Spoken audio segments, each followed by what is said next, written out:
welcome back. Recently I did an updated top 5 foundations that will be linked down below in case you missed it, where I talked about all of my current favorite foundations.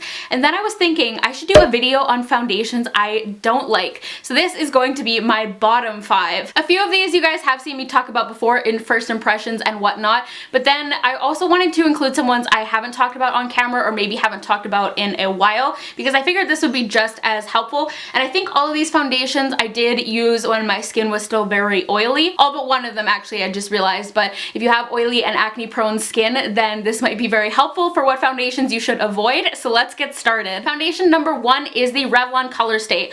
I tried like the combination to oily or whatever that version is, and I actually loved this foundation in general because it had really full coverage. It was so transfer proof, so long wearing, but I ended up having an allergic reaction to it. I broke out in a rash that was like tiny little irritated red bumps and like little clusters all over my face, and it did kind of end up breaking me out in general as well. And this was like the only new thing I had introduced to my makeup routine, and as soon as I stopped using it, the rash went away after like a day. So I don't use Revlon foundations because of this. I won't ever again, just because I don't want to risk it. I have never actually heard of anyone else having an allergic reaction to it, and I do have like ridiculously sensitive skin, so this is one that like you could still try out if you want to, because it's not likely you'll have the same experience as me, and overall it is a good foundation. Number 2 is the good old Becca Aqua Luminous. I'm sure most of you guys have seen my first impressions on this. I did try this out once my skin was like perfectly balanced out from Accutane. It wasn't oily, it wasn't dry, it was just like right in between,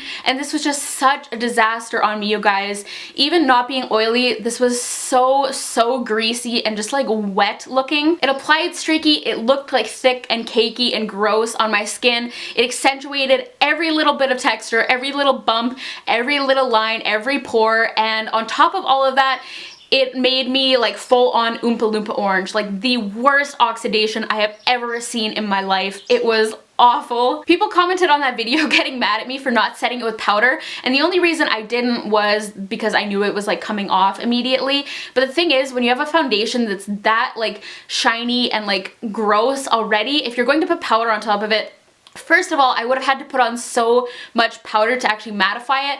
My face would have actually turned into cake batter. Like, it would have just been thick and disgusting. It would have got like goopy and like clumpy. And people also commented and were like, oh my god, it's not that bad. Like, stop complaining. Just like powder it and it'll be fine.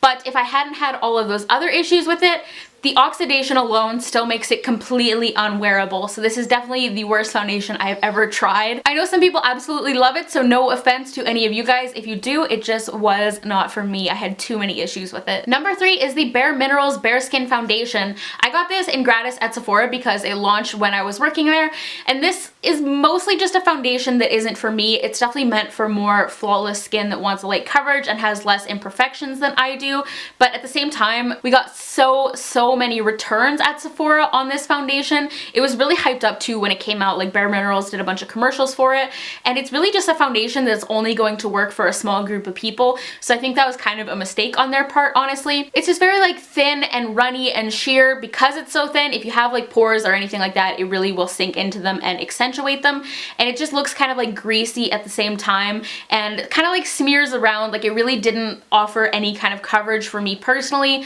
and it was just kind of a mess, honestly. Like, I tried applying it a few different times, and I would go to start applying it and I'd be like, nope, I can't do this, and like remove it. Second to last, we have got the Maybelline Dream Velvet.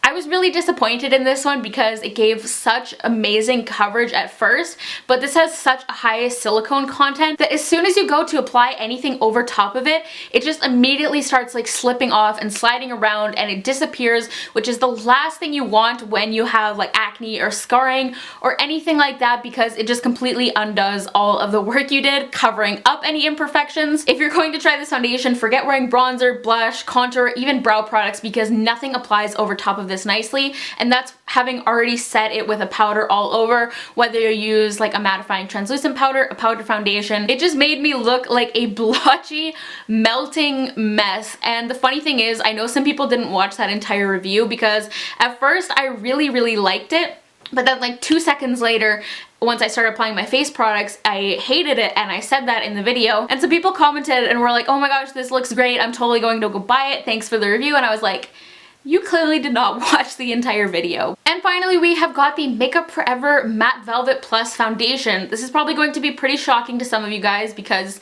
you think matte, oily skin, it would be great. But from what I've gathered from my own experience and other people's reviews is that this is more for people who have like normal to like maybe a little bit combination skin that still want a matte finish. This, in my personal experience, does not do well on actually very oily skin. I'm sure it works well for some oily skin people, but what it did on me was it separated so badly. And it wasn't like normal foundation separation where you just get kind of like greasy and it kind of like maybe patches off a little bit. This made my skin look so dry and dehydrated. What it looked like basically was it looked like I had taken a foundation and applied it over like really dry, peeling, cracked, dead skin. And my skin was so oily at this point, I did not have like a stitch of dryness on my skin, but it made my skin look so ultra dry. It was really weird, honestly. In all the areas where my skin would typically get oily, like around my nose, around my mouth, and like in between my brows, it looked like I had like thick, dead, dry skin on my skin, which was so bizarre. And I was working at Sephora when I tried it, and I remember like showing the people that I worked with, I was like, look what this foundation's doing on me, and they were like, ew, no, like that is not cute. I've never had that happen with any other foundation. It was just the weirdest thing ever, and I've heard other people with oily skin have had the same experience, but then people I talked to who have normal skin and like little to no imperfections, you know, it looks really nice on them. So it just kind of depends, I guess, but definitely not for me. Those were my 5 least favorite foundations that I have tried. I hope you guys find this video helpful